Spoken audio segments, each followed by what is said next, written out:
So we got match of the year, and we had a lot of good matches. In my opinion, again, I would still say 2016 had better matches on the whole, maybe just because with the Cruiserweight Classic and some stuff, but I still think the choices I illustrated or put in this list here are among the best of the bunch, the cream of the crop of 2017 for WWE and NXT.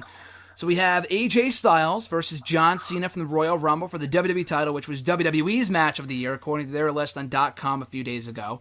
We had the Authors of Pain versus DIY versus The Revival from TakeOver Orlando for the NXT Tag Team titles.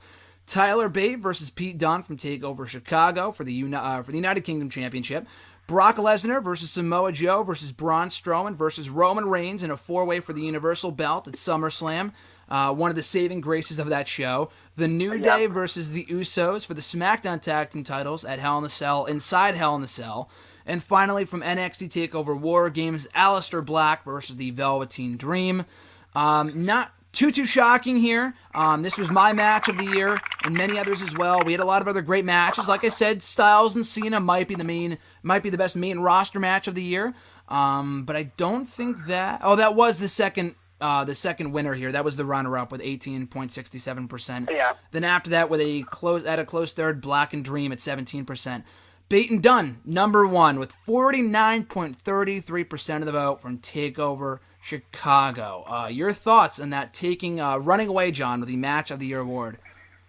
Well, I will say, in terms of, Match of the Year, more often than not, is something that's decided or looked fondly upon, mostly because it comes from a great rivalry, right? Mm-hmm. Like, you can have a great Seth Rollins and Neville match on a summer edition of Raw for the WWE Championship, but since it doesn't really go anywhere or it wasn't a part of a huge rivalry, people will forget about that. So more often than not, it comes from a great storyline. And the AJ Styles John Cena storyline, going all the way back to May 2016, where AJ Styles first turned on John Cena and turned heel, is probably one of the best rivalries I've ever seen. I mean, one of the most fulfilling rivalries to watch, as a fan. And it was just a dream scenario that came together in 2016 that, ended in early 2017 at the Royal Rumble in front of 50,000 people. I mean, that added to the match. Obviously, the fact that they weren't just like a small 20,000 seater. They were, in front of 50,000 people in San Antonio.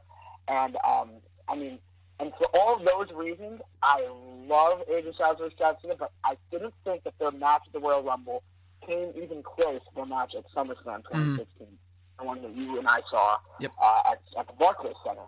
And so I will agree that Tyler Bate versus Pete Dunne, although it didn't necessarily have a huge, angle storyline that AJ Styles versus John Cena did, I'll say that just from watching this match, you could tell when you're watching it, before it even gets into like third gear, that this is a special match. These guys are really putting it all out on the line. And it was just, I think the reason people love it so much, it was just totally not a WWE style match. Mm-hmm. I mean, whatever agent was working for that match totally went against the grain.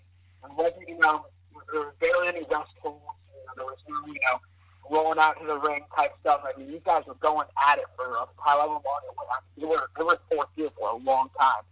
And no one could tell who was going to win that match. It was very back and forth, and they pulled out some crazy moves that people aren't used to seeing on the WWE programming. So I would say that for shock and awe, the fact that Tyler Bate was Pete Dunne is clearly probably the best wrestled at Chicago, probably the best wrestled match of the year. I agree. I agree with that.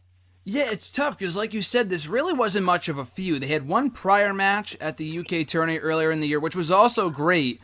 This was way better. They had a third match in a recent episode of NXT, which was also tremendous. Yeah. But beyond that, these guys really weren't in NXT at all. They just announced the match. It stole the show. The crowd was great, too, and I think that was why this match was better than the third match at the Full Sail University Arena, just because the crowd was so great. But yeah, no real feud here. So that's why I would go with AJ and Cena as the match of the year for the main roster. From a wrestling standpoint, like you said, the SummerSlam match was definitely better. And that's not just because we were there. It just was a better match. And I thought it told a better story. But that match was also really, really good. But yeah, from an in-ring standpoint, pure match of the year, it's got to be Bate and Dunne. The other matches, I mean, they were also great. That's why I was saying around War Games time, if Black and Dream had won over everything else in this poll over Bait and Dunn, I wouldn't be mad at that just because it was a great match, and it also accomplished what you were talking about before in being a great feud. And the story they told was so great with the Say My Name stuff, and it made Velveteen Dream a star. And we really haven't seen him much since then. It was last month. But I would go with that as one of the best matches of the year, right behind Bait and Dunn from an in-ring standpoint. But these guys put together a tremendous trilogy. Anyone who's seen Omega and Okada knows that was probably the best trilogy of matches all year from New Japan Pro Wrestling. But this one's a close second between Pete Dunne and Tyler Bate. Hopefully we see more of both guys in 2018.